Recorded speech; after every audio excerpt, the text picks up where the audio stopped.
Halo everyone, welcome to my YouTube channel. Karena ini video pertama aku, perkenalkan nama aku Resa Dwi Saputri dengan NPM A1C024008. Aku dari program studi Pendidikan Matematika kelas 1A. Baiklah, di video pertama ini aku akan membahas tentang ilmu filsafat pendidikan dan teori manajemen pendidikan. Kira-kira teman-teman ada yang tahu nggak sih apa itu filsafat pendidikan? Apa itu teori manajemen pendidikan? Dan aliran-aliran apa saja sih yang ada di dalam filsafat pendidikan? Serta apa itu fungsi dari filsafat pendidikan dan teori manajemen pendidikan. Nah, untuk memahami materi-materi tersebut, yuk simak penjelasan video berikut ini. Filsafat adalah pengetahuan dan penyelidikan menggunakan akal budi mengenai sebab, asas hukum, dan sebagainya, ketimbang segalanya yang ada di alam semesta maupun mengetahui kebenaran dan arti dari adanya sesuatu. Arti dari filsafat pendidikan adalah teori atau ideologi pendidikan yang muncul dari sifat filsafat seseorang pendidik, dari pengalaman-pengalamannya dalam pendidikan, dan berdasar itu, pendidik dapat mengetahui sekolah berkembang.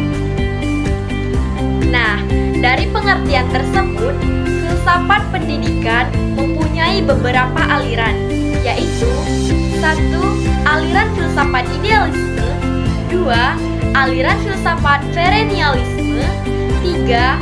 Aliran filsafat esensialisme, 4. Aliran filsafat progresivisme, dan yang kelima, aliran filsafat pragmatisme. Aliran filsafat idealisme adalah aliran yang menganggap bahwa kenyataan atau realistis tersusun dari jiwa dan juga ide. Aliran filsafat perennialisme adalah suatu aliran yang berfokus pada nilai-nilai dan prinsip-prinsip kebudayaan yang telah teruji dan abadi. Aliran filsafat esensialisme adalah aliran yang berfokus pada pembentukan atau hakikat fundamental dari pendidikan. Aliran filsafat progresivisme adalah aliran yang berfokus pada perubahan atau kemajuan dalam pendidikan. Aliran filsafat pragmatisme adalah aliran yang berpandangan bahwa kriteria kebenaran sesuatu ialah apakah sesuatu itu memiliki kegunaan bagi kehidupan nyata. Filsafat pendidikan juga mempunyai fungsi. Di antaranya adalah 1. Memberikan wawasan yang bersifat menyeluruh mengenai hakikat pendidikan. 2. Menjadi asumsi bagi praktik pendidikan. 3. Memecahkan problem-problem dasar kependidikan dengan menggunakan kebebasan intelektual dan tanggung jawab sosial, serta membangun sikap kritis dan lebih dapat berpikir reflektif dalam memandang persoalan pendidikan.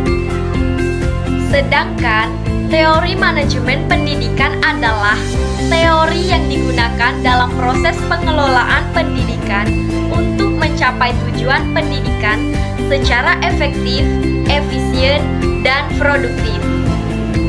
Teori manajemen pendidikan dapat diartikan sebagai serangkaian kegiatan yang meliputi perencanaan, pengorganisasian, memotivasi, mengendalikan, dan mengembangkan upaya dalam mengatur dan mendayagunakan sumber manusia, sarana, dan prasarana.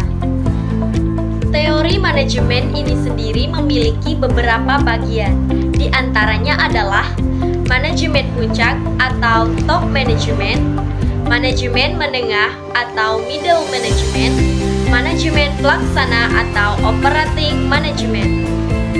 Manajemen pendidikan juga memiliki berbagai fungsi, yaitu satu, fungsi perencanaan, di mana manajemen pendidikan harus memastikan seluruh sumber daya di berbagai bidang dapat membuat peta kerja yang sesuai dengan visi perusahaan.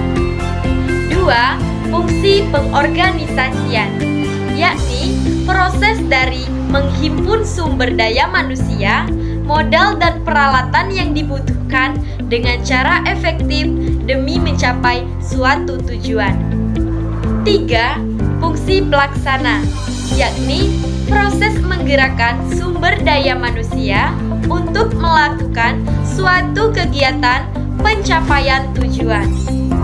Empat, fungsi pengawasan, yakni proses pemberian balikan serta tindak lanjut dari pembandingan antara hasil yang dicapai dengan suatu rencana.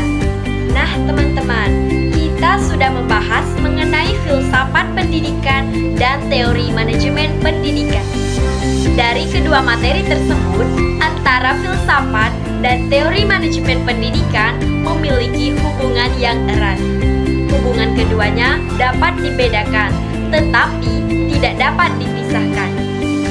Hubungan itu meliputi nilai dan tujuan, kebijakan, kepemimpinan, sumber daya, evaluasi, serta budaya dan etika. Itulah pembahasan mengenai materi filsafat pendidikan dan teori manajemen pendidikan.